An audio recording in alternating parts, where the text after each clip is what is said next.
I'm Connor and I'm here at BitBox doing a summer internship, and I just finished off at Queen Mary's College studying maths, physics and computer science. At the end of September I'm off to Warwick University to start studying computer science.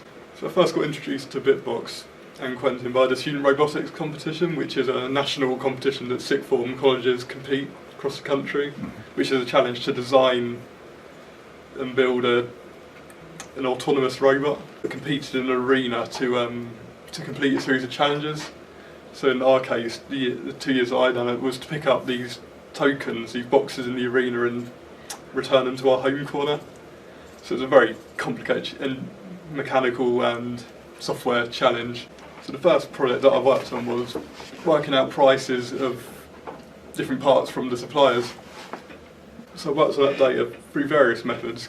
For some websites I could easily use the APIs, for other websites I had to use some slightly other methods to get the data, which is used both by engineers, both by the electronic engineers and admin when purchasing products. So in part with using the part prices, there's also a system that works out if these parts are actually the right ones. It's all good having the prices, but you need to make sure you're ordering the correct ones. So what the engineers can do is they can input their bill of materials, and it gives them a list of all the parts from this bill. It tells them which parts are actually approved to be used. It also interfaces with the price scanner. So what we can do is you can see that with the old parts on our current system and the new parts online. So this allows the engineers and admin to look up and see, have we got the right information, and then that also allows them to then get the new parts with just a simple click of a button.